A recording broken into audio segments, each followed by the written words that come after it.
নমস্কার বন্ধুরা, আপনাদের সবাইকে আমাদের চ্যানেলে স্বাগত জানাই। আজকে আমরা আবার ফিরে এসেছি আমাদের একটি নতুন রান্না নিয়ে। আজকে রান্না করবে আমাদের মেসের একজন সিনিয়র দাদা, কাশীনাথ দা। এবং হ্যাঁ, আপনারা যদি আমাদের চ্যানেল নতুন হয়ে থাকেন তাহলে আমাদের চ্যানেলটিকে সাবস্ক্রাইব করুন এবং পাশে বেল আইকনটাকে টিপুন, যাতে আমাদের সমস্ত ভিডিওর আপডেট সবার প্রথমে পেতে। এবং আমাদের ভিডিওটি ভালো লেগে থাকলে আপনাদের সমস্ত বন্ধুর সঙ্গে, পরিবারের লোকজনের সঙ্গে শেয়ার করুন এবং আমাদের অনেক অনেক সাপোর্ট করুন।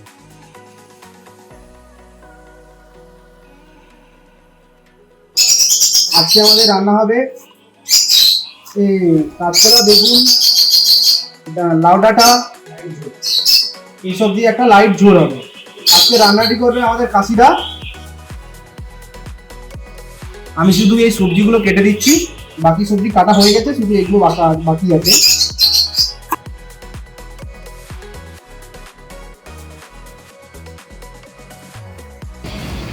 হে গাইস, আজকে তোমাদেরকে একটা নতুন রেসিপি করে খাওয়াবো।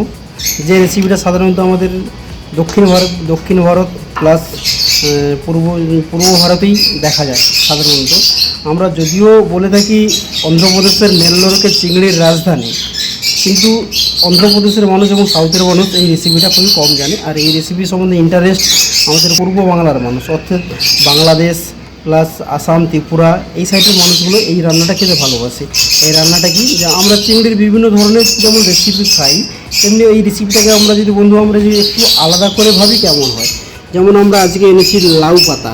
তোমাদেরকে আমরা লাউ পাতা দিয়ে জাস্ট এই চিংড়িটাকে আলতো করে ছাড়িয়ে নেবো, ছাড়িয়ে গরম জল দিয়ে হালকা করে ধুয়ে নেবো। গাইস, আমার চিংড়িগুলো ধোয়া হয়ে গেছে। সাধারণত চিংড়ি কাটলেই বাজারের মধ্যে মাছি চলে আসে, সেরকম সাধারণ নিয়মে মাছি চলে এসছে। গাইস, এর মধ্যে আমি অল্প হলুদ দেবো, 1 টেবিল চামচ জাস্ট হলুদ। এর মধ্যে হলুদ দিলাম এবং এর মধ্যে আমি লবণ দিলাম। এতে রয়েছে আমাদের লবণ, এতে রয়েছে আমি লবণ দিলাম। লবণটা তোমরা তোমাদের স্বাদ অনুযায়ী পরিমাণ লবণটা দেবে। আর অতিরিক্ত লবণ যেমন স্বাদের রানী, এবার লবণটা বেশি পড়ে হয়ে গেলে পুরো জীবন পুরো কাহানি হয়ে যায়।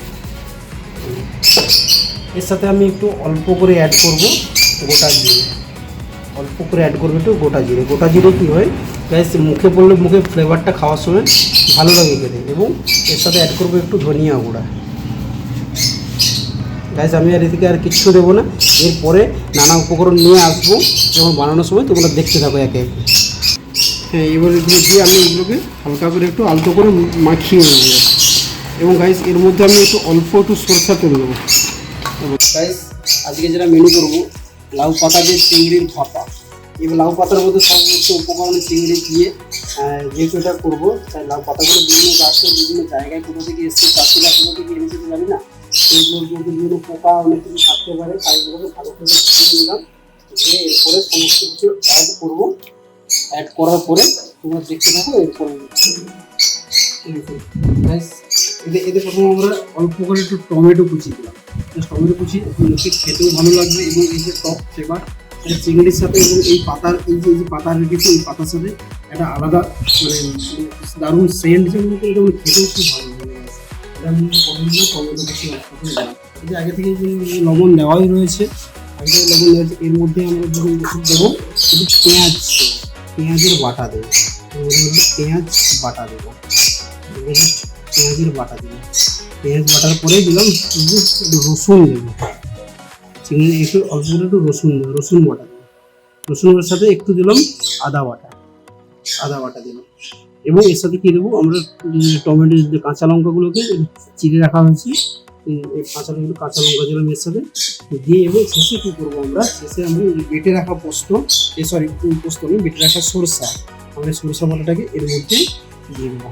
সরষা বাটা এগুলো তোমরা সরষা বাটাটা দেখে দেবে, কারণ সরষা বাটা এই যে আমার কালো সরষা নেই, এটা আমার হলুদ সরষাগুলো দেওয়া রয়েছে। কারণ সরষা বাটা অতিরিক্ত পড়ে গেলে তেতো লাগবে, তখন খাওয়ার মজাটাই আনন্দটাই চলে যাবে। জাস্ট একটু তোমরা পরিমাণ, আমি এই পরিমাণ চিংড়ির জন্য আমরা জাস্ট এই একটা, আর আমি দেবো না। এবং আমরা কি করব, এরপরে রেখে দেওয়া যে পাতাটা, যেহেতু এটা লাউ পাতা দিয়ে হবে, তাই আমি শেষে কি ওই পাতাগুলোকে, বড় পাতাগুলোকে আমরা তলায় দিয়ে দেবো, কারণ এর মধ্যেই আমাকে চিংড়িটাকে ধরাতে হবে। বড় পাতাগুলো আমরা তলায় দিয়ে দেবো। দিয়ে দেওয়ার পরে একে একে কী করবো, সবের শেষে দেবো বড় পাতাটা, সবের শেষে দেবো বড় পাতা। এবং এর মধ্যে যে নরম যে কচি যে পাতাগুলো সেগুলোকে আমরা প্রথমের দিকে রাখবো। প্রথমের দিকে এখানে রাখার পরে তোমরাও এটা করতে পারো, বাড়িতে করবে, আস্তে আস্তে করে করবে। এবার এটা দেওয়ার পরে এর মধ্যে আমরা আস্তে আস্তে করে এই উপকরণগুলো জাস্ট রেখে দেবো। জাস্ট এর মধ্যেই আমরা এটাকে add fill in the blanks করার জন্য এরপর এটাকে চাপা দিলাম, লাউ পাতাটাকে জাস্ট চাপা দিয়ে।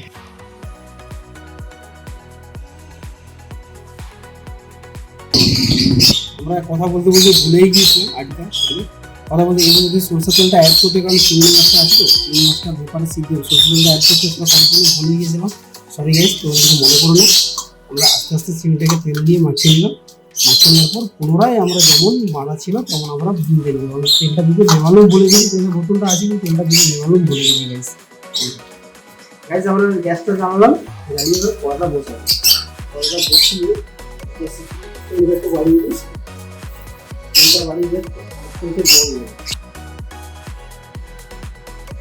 চিংড়ি মাছের লবণটা কম দেওয়া আছে, বাড়িয়ে থেকে পাতা সেদ্ধ এর মধ্যে বসিয়ে দেবো। বসিয়ে দেবো আর কিছু বসিয়ে দিয়ে আমরা এই যে বাকি রাখা এই যে অবশিষ্ট যে মশলা জলটা এটাকে বাইরে ফেলাবো না, তাই যেহেতু পাতাটা পুরোটাই খাওয়ার উপযোগী, এটা আমরা এই মধ্যে দিয়ে দেবো। দিয়ে গায়ে সেটাকে কী করবো, ঢেকে দেবো। আমি ঢেকে দেবো এবং শীতে কমপ্লিট হওয়ার কিছুক্ষণ পূর্বে আবার তোমাদেরকে দেখাবো এর পরিস্থিতি বর্তমানে কী হয়ে গেছে। চলো গাইস, খাওয়ার সময় দেখাবো। গাইস আজকে যেহেতু গরম পড়েছে তো গাইস, তাই আমরা সবাই তেল ঝাল তরকারি অ্যাভয়েড করছি, কারণ না খাওয়াটাই ভালো, যতটা অ্যাভয়েড করা যায়। আবার না খেলে আবার মুখের সাবধানে আবার চলে যায়। আজকে শুরু করছি আমরা লাউ পাতা, আজকে ঝিঙা আছে, বেগুন আছে, আলু আছে এবং লাউ ডাঁটা রয়েছে এইগুলি আজকে, এবং এর সাথে রয়েছে ধনে এবং পানমৌরি রয়েছে, গোটা ধনে পানমৌরি, এগুলো আমি বেটে এগুলো রান্না করার সময় এগুলো দেবো। একটু দিয়ে শুরু করবো লাইট ছেড়ে করে, লাইট ছেড়ে উপকরণ টমেটো কেটেছি অল্প করে, টমেটো কাঁচা লঙ্কাগুলোকে চিড়ে দেওয়া হয়েছে, আদা বাটা, অল্প রসুন বাটা, তাই জন্য অল্প করে দিয়ে সরষেটা অল্প করে দেবো।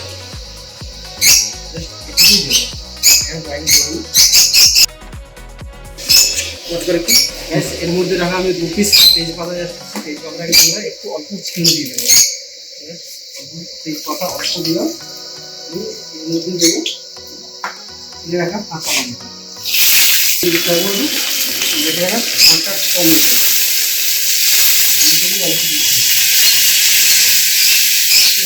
রাখা দিয়েছি, অল্প আলাদা কাঁচা লঙ্কাগুলো যা আছে, কাঁচা লঙ্কাটা ছেলে কোনো প্রবলেম নেই। কাঁচা লঙ্কা যে 5 ফোড়ন দেবো, 5 ফোড়ন দিয়ে তেল হিসাবে 5 ফোড়ন নিয়ে নেবো। 5 ফোড়ন দিয়ে অল্প একটু জিরে দেবো, আর এটা আর কিছু দেবো না। পেঁয়াজগুলো আমি এর মধ্যে গ্রাইন্ড করে রেখেছি, পেঁয়াজগুলো অল্প অল্প করে পেঁয়াজগুলো অ্যাড করলাম। দিয়ে যে মশলা জলটা এটা ফেলে দেবো না, মশলা জলটা এর মধ্যে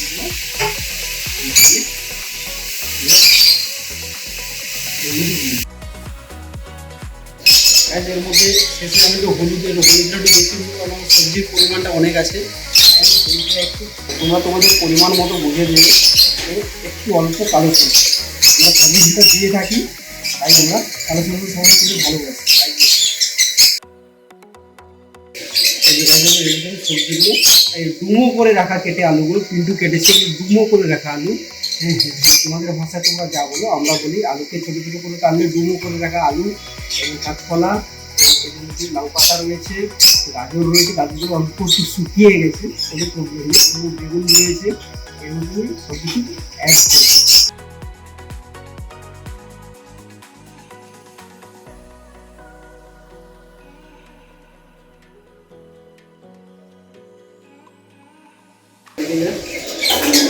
সেদ্ধ করে আমি এবার চাপা দিই।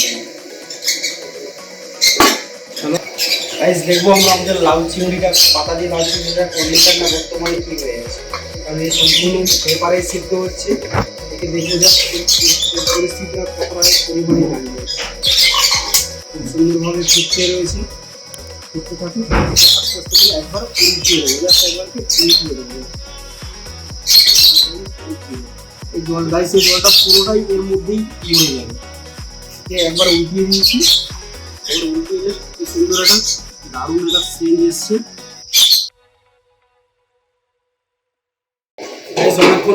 অনেকক্ষণ হয়ে গেল, এবার দেখি কন্ডিশনটা কি হয়েছে। জাস্ট একবার নাড়িয়ে দেবো।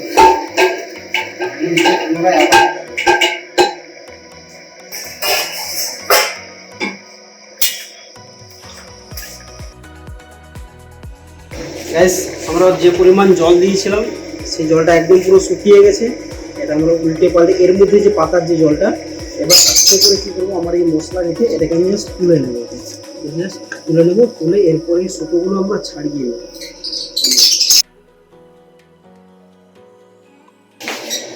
গাইস এটা আমাদের প্রায় রেডি হয়ে গেছে। এবার একে আমরা খুন্তি দিয়ে এই পাতা সমেত খুন্তি দিয়ে একে আমরা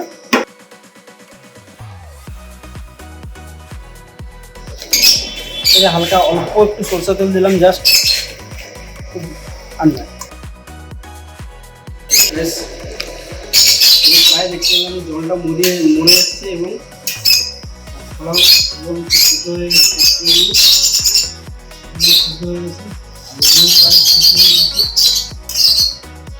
আমি পরিমাণ মতো জল দেবো, কারণ আমরা 5-7 জন একসাথে খাই। পরিমাণ মতো আমরা জল দিচ্ছি। সেদ্ধর কাজ প্রায় কমপ্লিট, হয়েছে। একদম লাইট জল, পুরো লাইটের মধ্যে হয়েছে। এর মধ্যে আমরা আস্তে আস্তে করে অ্যাড করবো বেটে রাখা ধনে এবং গোটা ধনে এবং পানমরি। পরিমাণটা আমার অনেকটা বেশি আছে, কম নেই, জাস্ট পরিমাণটা দেবো। অ্যাড করবো 1 চামচ জিরে, আর কিছুই দেবো। 5-6 জন খাবো, আমাদের আপনাদের পরিবার, কোনো প্রবলেম নাই। তোমরা শেষবারের মতো বলছি গাইস, তোমরা ভালোবেসে চ্যানেলটাকে লাইক, শেয়ার এবং সাবস্ক্রাইব করবে। তোমরাও বাড়িতে ট্রাই করবে। বিশেষ করে বয়স্ক মানুষরা এইসব খাওয়ার পরে তাদের শরীরও ভালো থাকে এবং কোনো প্রবলেম হয় না গাইস। টাটা, দেখা যাবে নেক্সট রেসিপি নিয়ে আসছি ভাই।